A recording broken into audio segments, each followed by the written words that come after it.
Halo semuanya, selamat datang kembali di channel Alpian, channel dimana akan merecap sebuah manga dengan santai.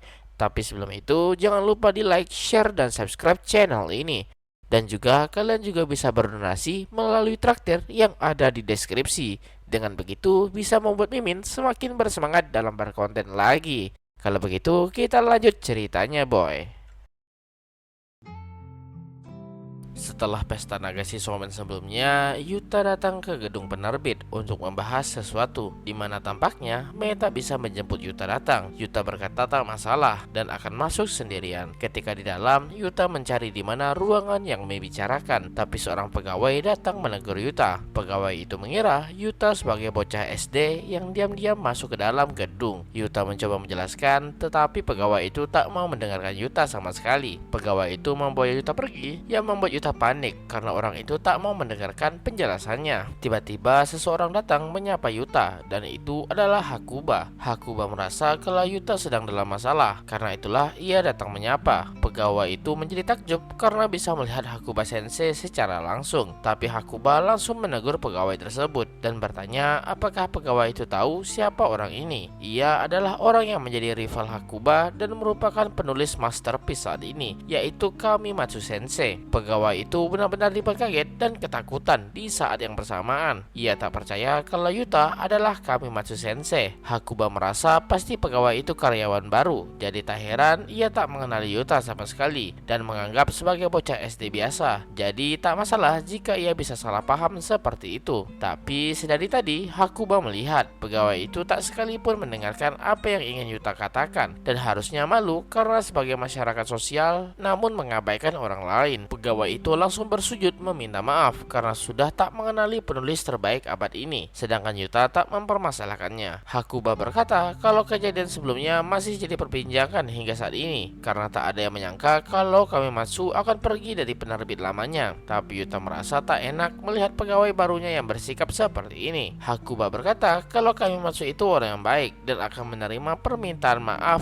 pegawai itu, karena bagi Yuta itu hanyalah masalah kecil, jadi tak perlu dibesar-besarkan. Pegawai itu benar-benar senang karena Yuta tak mempermasalahkan kasus ini menjadi besar. Setelah itu pegawai itu pun pergi dan Yuta berterima kasih ke Hakuba Sensei karena sudah datang menolongnya. Tapi Hakuba merasa itu bukanlah sesuatu yang besar karena ia juga datang kemari karena ada pertemuan meeting juga. Juga menyelamatkan seseorang adalah sifat seorang protagonis. Yuta tak percaya kalau Hakuba begitu rendah hati, tampak seperti seorang pahlawan. Ketika mereka sedang asik bicara, Mei datang memanggil mereka berdua dan tampaknya meeting Mei sudah selesai. Hakuba merasa sudah waktunya mereka berpisah. Tapi ketika Mei berjalan, tak sengaja pen yang ia bawa terjatuh. Ketika Mei menunduk untuk mengambil pen yang terjatuh, Hakuba bisa melihat belahan dada Mei dan bahkan pakaian dalam Mei juga terlihat. Itu membuat Hakuba sangat syok dan terdiam. Mei bertanya apa ada masalah. Hakuba yang bergetar berkata kalau ia tak percaya editor Yuta begitu memukau dan pamit izin pergi. Tampaknya Hakuba menahan agar tak mimisan di hadapan Mei, sedangkan Yuta yang melihat dari belakang merasa kalau Hakuba itu orang paling keren. Mei juga berkata tak heran Hakuba populer karena Hakuba juga anak orang kaya. Meskipun begitu, bagi Mei, Yuta adalah orang yang terbaik bagi Mei dan membuat Yuta menjadi malu dibuatnya. Setelah itu Mei mengajak Yuta pergi untuk meeting dan tampaknya meeting berjalan dengan aman. Tapi sebelum meeting berakhir, Mei punya berita baik, di mana novel terbaru Yuta akan dicetak ulang sebanyak 300.000 kopi. Dan di tengah meeting, di samping ruangan, seseorang memanggil penulis lainnya dengan nada yang panik dan membuat Yuta dan Mei bertanya-tanya apa yang sebenarnya terjadi. Dan setelah meeting selesai, Yuta kembali bertemu Hakuba di luar gedung. Tapi penampilan Hakuba cukup mengerikan karena baju depannya penuh darah dan juga wajah Hakuba juga tampak lesu yang membuat Yuta kaget dibuatnya. Hakuba sekali lagi menyadari betapa kejamnya dunia ini, di mana ruangan Hakuba meeting tepat berada di sebelah Yuta dan tanpa sengaja ia mendengar sesuatu dari sana, di mana ia mendengar Yuta yang mencetak ulang 300.000 kopi, membuat Hakuba sangat syok dibuatnya. Yuta pun mengerti karena terkadang Mei suka berteriak saking senangnya. Yuta Yuta pun meminta maaf atas apa yang terjadi, tapi Hakuba tak mempermasalahkannya. Hanya saja ini menunjukkan betapa antusiasnya orang-orang terhadap karya Yuta, dan itu adalah sesuatu yang luar biasa. Jadi Yuta tak perlu menundukkan kepalanya seperti itu. Juga semakin hebat lawanmu, maka akan jadi motivasi yang baik pula. Meskipun Yuta selalu mengalahkannya, tapi Hakuba tak akan menyerah. Lagi-lagi Yuta dibuat terpukau dengan sikap Hakuba yang seperti itu. Hakuba benar-benar percaya diri, juga rendah hati dan menghargai penulis lainnya. Yuta juga berkata kalau ia juga tak akan mengalah. Hakuba pun senang mendengarnya. Tapi tiba-tiba saja hujan turun deras dan mereka berlari mencari tempat untuk berteduh. Sayangnya mereka sudah basah kuyup dan hujan tak kunjung berhenti juga. Hakuba punya saran, bagaimana kalau Yuta datang ke rumahnya sembari menunggu hujan reda. Yuta merasa tak enak datang bertamu tiba-tiba, tapi Hakuba tak mempermasalahkannya dan segera memanggil taksi. Karena tak baik basah kuyup seperti ini, karena sebagai seorang profesional harus menjaga kesehatan mereka. Hakuba juga akan meminjamkan bajunya ke Yuta. Yuta yang mendengar itu pun dengan senang hati menerima tawaran Hakuba. Ketika sampai, Yuta tak menyangka kalau Hakuba tinggal di dekat kantor penerbit. Hakuba juga teringat kalau kemungkinan adiknya ada di rumah sekarang dan akan memperkenalkan Yuta nanti. Yuta tak tahu kalau Hakuba punya seorang adik. Hakuba berkata kalau adiknya begitu cantik dan juga seumuran Yuta. Yuta berharap kalau nanti tak menjadi canggung di antara mereka. Tapi Hakuba berkata untuk tak perlu mengkhawatirkan hal semacam itu. Setelah itu mereka masuk ke dalam, di mana Hakuba menyuruh Yuta untuk mandi duluan, sedangkan ia akan mencari baju ganti untuk Yuta. Yuta tak menyangka banyak hal yang terjadi hari ini dan tak sabar untuk mencoba kamar mandi mewah di rumah Hakuba. Ketika Yuta membuka pintu kamar mandi, di sana ada seorang gadis yang sedang mandi. Yuta menjadi panik dan gadis itu mengira yang membuka pintu kamar mandinya adalah abangnya. Yuta meminta maaf karena tak menyadari seseorang di dalam, tapi mereka berdua tampak mengenali suara satu sama lain, di mana Yuta melihat kalau yang sedang mandi itu adalah Yurie. Yurie juga heran apa yang Yuta lakukan di rumahnya. Yuta bingung apa yang sebenarnya terjadi. Kenapa Yuri mandi di sini? Ketika Yuta sedang kebingungan, Yuri berkata untuk jangan menatapnya seperti itu. Itu membuat Yuta panik dan berlari keluar, di mana Hakuba datang melihat dan tak menyangka Yuri ada di sana.